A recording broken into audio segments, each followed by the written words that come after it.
seconds to go. 5-point lead by Ginebra San Miguel.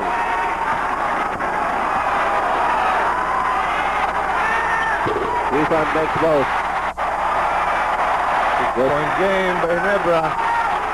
Pero malayo pa rin. Ito si Bong Alvarez against Ben Quezon. Marlo Aquino! Medyo nanggigil doon si Marlo. Yeah. Natulangan siya at this time ngayon Si Bong. Bong Alvarez. Pero ito, mabilis talaga ito si Bong Alvarez. Ito. Ayun.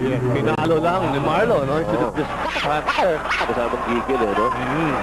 So, Gusto niya, kakablanka lang kasi niya, kaya gusto niyang masunod agad. At was expecting yung crowd niyan. Baksak sana yun. oo, talaga naman. Nadinig ko naman yung hiyawan dito kanina. Right. Bong Alvarez still has 8 points in the game. Remember, folks, going into this ball game, both San Miguel Beer and Ginebra San Miguel had wins.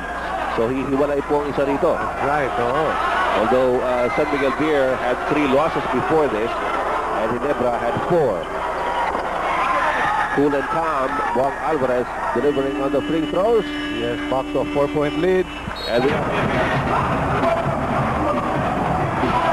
okay, mga kaibigan, nagkakatuwaan po ang mga Ginebra fans led by Martin Rivera and the Right. and an interested spectator sa gitna, si Willie Revillame. Okay, mga kaibigan, pero actually it's too early for celebrations. That's right, still 54 seconds. Oo, It's mga only layo 4 pa. points. Right. At 4 na puntos lang ang lamang ng Ginebra. You look at the game reset, pero patigis ang timeout. That's right. Full timeouts ang dalawang koponan. They've used up their 20-second timeouts. At pareho po nasa penalty ang dalawang koponan na yan. Well, San Miguel really has to stop Ginebra from now on from scoring, no? If they hope to still have a chance to win, no?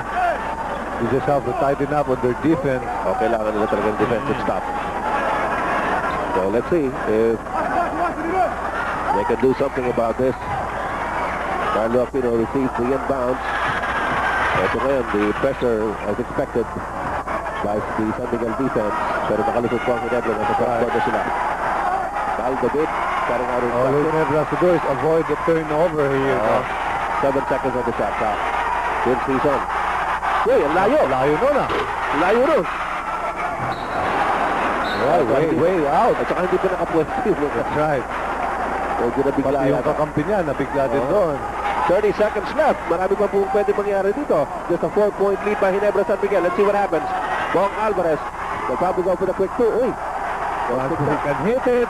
Fans from the outside. 3-point shot. Zaworski for the rebound. Zaworski still. Desperation foul by Ato Agustin. That will send Zaworski to the line. I think he had quite a few attempts only. Nakita po ninyo yan. Si Zaworski ang bibigyan ng dalawang free throws. 101-97. First by Zaworski is not good. But they have a 4-point lead with 20 seconds. All they have to do is put up a good defense in this next play of San Miguel. Hey, offensive rebound. Yes, that's it. Ang papalo pa ito sa season. Si Zaworski medyo napangiti pa rin. Yes. Sabi niya, pasensya na kayo, hindi ko na ipasok yung tira ko dahil walang ganong shooting practice sa loob ngayon dahil hindi naman siya nag-a-attempt. No? Isa 3-point shot lang yung attempt niya kanina. So 15 Para seconds to go. mabigyan pa si Marlo ng isa pang rebound after early performance. No? Yes. Ito, si Vin Season gives Ginebra San Miguel a 5-point lead.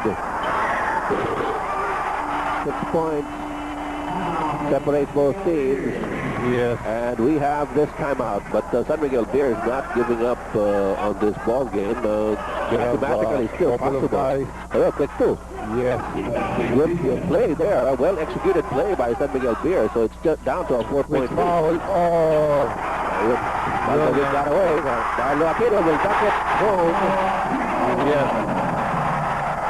So 9.9 seconds to go. Ending it with an exclamation point. Bong Alvarez pulls up for a 3. Zaworski with a rebound. And he is held down by fans who wanted to stop the clock at 3.7 seconds. Very good naturedly, trying to run it. Alvarez his hand to Jaworski. Dito mo makikita ninyo. That's right. Mahirap talagang hindi mabilib kay Jaworski. Hindi mo nakakuha pa ng mga ganyang klaseng rebound. That's right. Considering the years that he's played in the game. Ito, yung free throw Kaya si Mrs. Jaworski. Medyo nangingiti. Ayun, pumasok yung isa. The pitch to Bong Alvarez. Good dunk. 106 to 101 is the count. Ginebra San Miguel pulls off its 5th consecutive win in the elimination round of the All-Filipino Conference for 1996. At makikita po ninyo si Jaworski at si Norman Black kung kumustahan po at being congratulated